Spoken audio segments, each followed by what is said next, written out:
പശ്ചിമ ബംഗാളിലെ സന്ദേശ് കാലിയിൽ തൃണമൂൽ കോൺഗ്രസ് നേതാവ് ഷാജഹാൻ ഷേഖ് 2024 ജാനുവരി 5-ന് ആസൂത്രണം ചെയ്ത് നടപ്പിലാക്കിയ ED ആക്രമണ കേസിന് സമാനമാണ് പിണറായി വിജയന്റെ വീടിന് സമീപം നടന്ന ആക്രമണവും. ഈ കേസിൽ ഷാജഹാനെ ED പ്രതിയാക്കി ജയിലിലടച്ചു.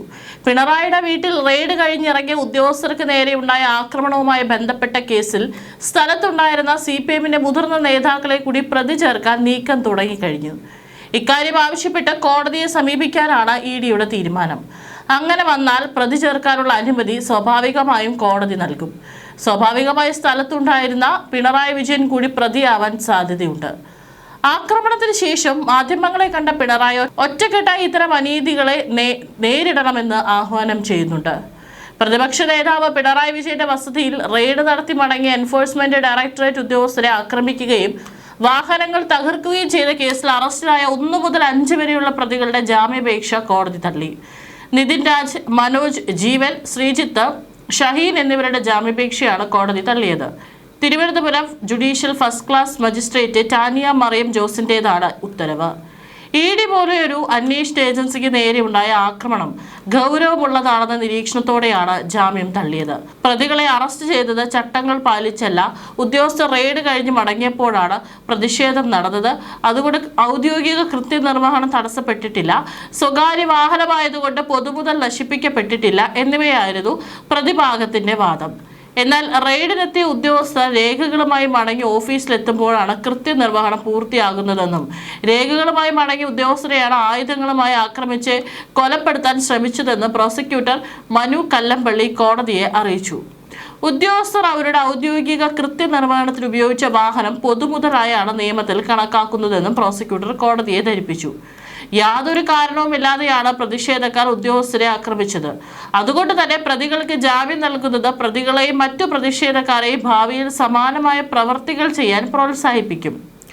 അതിനാൽ ഇത്തരം കേസുകളിലെ ഇരകളെ സംരക്ഷിക്കണമെന്നും കോടതി നിരീക്ഷിച്ചു. ഇഷ്ടികകൾ, കല്ലുകൾ, വടികൾ എന്നിവ ഉപയോഗിച്ചായിരുന്നു ആക്രമണം. കാർ ഡ്രൈവറുടെ 2 കണ്ണുകൾക്ക് പരിക്കേറ്റു. ഇരകൾ അനുഭവിച്ച മാനസികവും ശാരീരികവുമായ സമ്മർദ്ദത്തിന് നേരെ കോടതിക്ക് കണ്ണടയ്ക്കാൻ കഴിയില്ല. ഈ ആക്രമണത്തെ സംസ്ഥാനത്തിനെതിരായ കുറ്റകൃത്യമായി കണക്കാക്കാമെന്നും കോടതി പറഞ്ഞു. ഈ ഘട്ടത്തിൽ ഹർജിക്കാർക്ക് ജാമ്യം നൽകുന്നത് സമൂഹത്തിൽ മനോവീര്യം കെടുത്തുന്ന ഫലമുണ്ടാക്കും. നടന്നത് സംഘടിത രാഷ്ട്രീയ ആക്രമണമായിരുന്നു. കേസിൽ അന്വേഷണം പുരോഗമിക്കേണ്ടതുണ്ട്. കൂടുതൽ പേരെ ഇനിയും അറസ്റ്റ് ചെയ്യാനുമുണ്ട്. അതിനാൽ ജാമ്യാപേക്ഷ തള്ളുന്നു എന്നാണ് കോടതി വ്യക്തമാക്കിയത്. കേസിൽ 6 പേരെ കൂടി മ്യൂസിയം പോലീസ് കസ്റ്റഡിയിലെടുത്തു. CPM നേതാവ് ചാല ഉണ്ണി, വിജയ് സിദ്ധാർത്ഥ്, ഷാജു, നിശാന്ത്, ആറ്റുകാൽ ഉണ്ണികൃഷ്ണൻ എന്നിവരാണ് പിടിയിലായത്.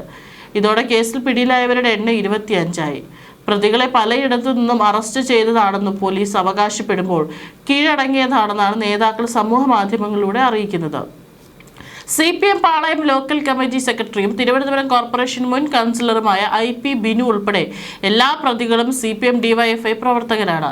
10 വർഷം വരെ തടവ് ലഭിക്കാവുന്ന കുറ്റങ്ങൾ ചുമത്തിയുള്ള 2 കേസുകളാണുള്ളത്. ED സംഘത്തിന്റെ പരാതിയിൽ കണ്ടാലറിയാവുന്ന 300 പേർക്കെതിരെയും പരിക്കേറ്റ വട്ടിയൂർക്കാവ് പോലീസ് സ്റ്റേഷൻ CPO രഞ്ജിത്തിന്റെ പരാതിയിൽ കണ്ടാലറിയാവുന്ന ഒരാൾ ഉൾപ്പെടെയുള്ള സംഘത്തിനെതിരെയുമാണ് കേസെടുത്തിരിക്കുന്നത്. ഇവന്മാരെ കൊല്ലട എന്ന് ആക്രോശിച്ച് 3 കാറുകൾ വളഞ്ഞെന്നും ദേഹോപദ്രവം ചെയ്ത് ഡ്യൂട്ടി തടസ്സപ്പെടുത്തണമെന്നും വധിക്കണമെന്നുള്ള ലക്ഷ്യത്തോടെ മാരകായുധങ്ങളുമായി ഏകദേശം 300 പേർ ചേർന്ന് ആക്രമിച്ചെന്നും ആദ്യ കേസിലെ FIRൽ പറയുന്നു. തടയാൻ ശ്രമിച്ച പോലീസ് CRPF ഉദ്യോഗസ്ഥരെ വടിയും കല്ലും ഇഷ്ടികയും ഉപയോഗിച്ച് ആക്രമിച്ചു. 3 ലക്ഷം രൂപയുടെ പൊതുമുതൽ നശിപ്പിച്ചെന്നും കേസുണ്ട്.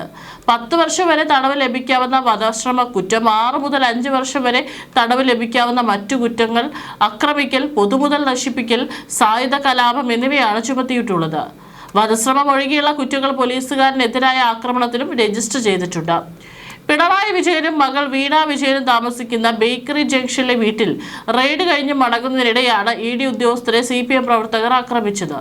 CMRL എക്സാലോജിക് പണമിടപാടുമായി ബന്ധപ്പെട്ട കേസിലായിരുന്നു ED റെയ്ഡ്. പരിശോധന കഴിഞ്ഞ് വാഹനങ്ങളിൽ മടങ്ങിയ ഉദ്യോഗസ്ഥരെ പുറത്തു നിന്നിരുന്ന CPM പ്രവർത്തകർ ആക്രമിക്കുകയായിരുന്നു. ഉദ്യോഗസ്ഥർ സഞ്ചരിച്ച 3 കാറുകളും തകർത്തു. സംഭവത്തിൽ കണ്ടാലറിയാവുന്ന 300ഓളം പേർക്കെതിരെയാണ് പോലീസ് കേസെടുത്തിരിക്കുന്നത്. ഇതിൽ 200 പേരെങ്കിലും അറസ്റ്റ് ചെയ്യാനാണ് പോലീസിന്റെ നീക്കം. ഇതിനായുള്ള പട്ടിക പോലീസ് തയ്യാറാക്കി വരികയാണ്. അതേസമയം അറസ്റ്റ് ഉണ്ടാകുമെന്ന് ഭയന്ന് സമരത്തിനെത്തിയ പല പ്രവർത്തകരും ഒളിവിൽ പോയിരിക്കുകയാണ്. സംഭവത്തിൽ പോലീസും CPM ഒത്തുകളിച്ചതായി ആരോപണം ഉയർന്നിരുന്നു. ED റെയ്ഡിന്റെ കാര്യം അറിഞ്ഞില്ലെന്ന ആഭ്യന്തരമന്ത്രി രമേശ് ചെന്നിത്തലയുടെ പരസ്യ പ്രസ്താവന പോലീസിന് ഗുണമായി ഭവിച്ചു. എന്നാൽ ഇക്കാര്യത്തിൽ പോലീസും CPMഉം തമ്മിൽ ധാരണയിലാണ് നീങ്ങിയതെന്ന വാർത്തകൾ പുറത്തുവന്നു. കന്റോൺമെന്റിൽ ഉൾപ്പെടെ പ്രവർത്തിക്കുന്നത് CPMന്റെ വിശ്വസ്തരായ ഉദ്യോഗസ്ഥരാണ്. തമ്പാനൂരിലും സ്ഥിതി വ്യത്യസ്തമല്ല. സർക്കാർ മെല്ലെപ്പോക്ക് നയം സ്വീകരിച്ചതോടെയാണ് EDക്കെതിരായ ആക്രമണം കണ്ട് പോലീസ് മാറി നിന്നത്. ശക്തിയായി പ്രതിരോധിച്ചിരുന്നെങ്കിൽ കേന്ദ്ര ഉദ്യോഗസ്ഥർക്ക് ഇത്തരമൊരു അപമാനം ഉണ്ടാകുമായിരുന്നില്ല. അതിനുള്ള സാഹചര്യം സർക്കാർ തന്നെ ഒരുക്കിയില്ലെന്ന് പറയുന്നതാവും ശരി. പറ്റുമെങ്കിൽ CPMന് ഒരു പണി ഇരിക്കട്ടെ എന്ന് സർക്കാർ കരുതി കാണും. നിരാലംബരായ കുറെ സാധാരണ CPM പ്രവർത്തകർ കേസിൽ പ്രതിയായതോടെയാണ് ആക്രമണ ഗൂഢാലോചനയിലേക്ക് തിരിയാൻ EDയെ പ്രേരിപ്പിച്ചത്. പിടിയിലായ പലരും സാധാരണ കുടുംബങ്ങളിലെ അംഗങ്ങളാണ്. ചിലർക്ക് നിത്യവൃത്തിക്ക് തന്നെ വകയില്ല. അവരിൽ പലരും പാർട്ടി പറഞ്ഞിട്ടാണ് ED ആക്രമിച്ചതെന്ന് മൊഴി നൽകിയിട്ടുണ്ട്. പാർട്ടിയുടെ നിർദ്ദേശാനുസരണം കുറ്റകൃത്യത്തിൽ ഏർപ്പെട്ടവരിൽ നിന്നും കൃത്യമായ വിവരങ്ങൾ ED ശേഖരിച്ചു. ഏതെല്ലാം നേതാക്കളുടെ നിർദ്ദേശാനുസരണമാണ് ആക്രമണം നടന്നതെന്ന വ്യക്തമായ നിഗമനത്തിന്റെ അടിസ്ഥാനത്തിലാണ് ED മുന്നോട്ടു പോകുന്നത്. മൊഴിയിലുള്ള നേതാക്കളെല്ലാം ഏതായാലും പ്രതികളാവും. പ്രതിപക്ഷ നേതാവ് പിണറായി വിജയന്റെ വസതിയിൽ റെയ്ഡ് നടത്തി മടങ്ങുന്നതിനിടെ ED ഉദ്യോഗസ്ഥരെ ആക്രമിച്ച സംഭവത്തിൽ കേന്ദ്ര ആഭ്യന്തര മന്ത്രാലയം സർക്കാരിൽ നിന്ന് റിപ്പോർട്ട് തേടി. പോലീസിന്റെ ഭാഗത്തു നിന്ന് വൻ സുരക്ഷാ വീഴ്ച ഉണ്ടായതായാണ് വിലയിരുത്തൽ. CPM പ്രവർത്തകർ നടത്തിയ ആക്രമണത്തിൽ ED ഡയറക്ടർ രാഹുൽ നവീനും റിപ്പോർട്ട് തേടിയിട്ടുണ്ട്. ആക്രമണത്തിൽ പരാതി നൽകി നിയമ നടപടികൾ കടുപ്പിക്കാനാണ് എൻഫോഴ്സ്മെന്റ് ഡയറക്ടറേറ്റ് തീരുമാനിച്ചിരിക്കുന്നത്.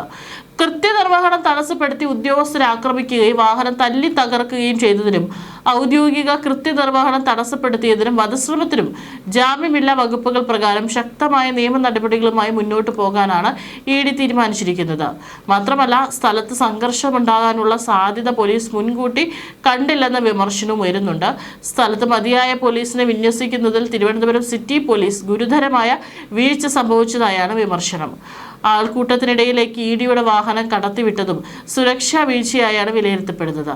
ബുധനാഴ്ച വൈകുന്നേരമാണ് തിരുവനന്തപുരത്തുള്ള പിണറായി വിജയന്റെ വസതിയിൽ പരിശോധന കഴിഞ്ഞിറങ്ങിയ എൻഫോഴ്സ്മെന്റ് ഡയറക്ടറേറ്റ് ഉദ്യോഗസ്ഥർക്ക് നേരെ CPM പ്രവർത്തകർ ആക്രമണം നടത്തിയത്. ഇഷ്ടികകളും കല്ലുകളും ഉപയോഗിച്ച് വാഹനങ്ങളുടെ ചില്ലുകൾ തകർത്തു. പ്രവർത്തകർ ഉദ്യോഗസ്ഥരെ അസഭ്യം പറയുകയും കൂക്കി വിളിക്കുകയും ചെയ്തു. വീടിന്റെ കോമ്പൗണ്ടിലേക്ക് കുപ്പികളും ചെരുപ്പുകളും വലിച്ചെറിഞ്ഞു. വനിതാ ഉദ്യോഗസ്ഥർ ഉൾപ്പെടെയുള്ള ED സംഘം 10 മിനിറ്റിലധികം പ്രകോപിതരായ ഈ ജനക്കൂട്ടത്തിനിടയിൽ കുടുങ്ങിക്കിടന്നു. പോലീസിന് പ്രവർത്തകരെ നിയന്ത്രിക്കാനോ വാഹനങ്ങൾക്ക് വഴിയൊരുക്കാനോ സാധിച്ചില്ല. റെയ്ഡ് അവസാനിപ്പിച്ച് ED ഉദ്യോഗസ്ഥർ പുറത്തേക്ക് വരും മുമ്പ് പോലീസ് വീടിന് മുന്നിൽ നിലയുറപ്പിച്ചിരുന്നു. എന്നാൽ ED ഉദ്യോഗസ്ഥർ കാറിൽ കയറിയത് കണ്ടതോടെ കൂക്കിവിളികളുമായി കൂടുതൽ പ്രവർത്തകർ തടിച്ചുകൂടി. പാർട്ടി സംസ്ഥാന സെക്രട്ടറി MV ഗോവിന്ദൻ ഉൾപ്പെടെയുള്ള നേതാക്കളും വീടിന് പുറത്തുണ്ടായിരുന്നു.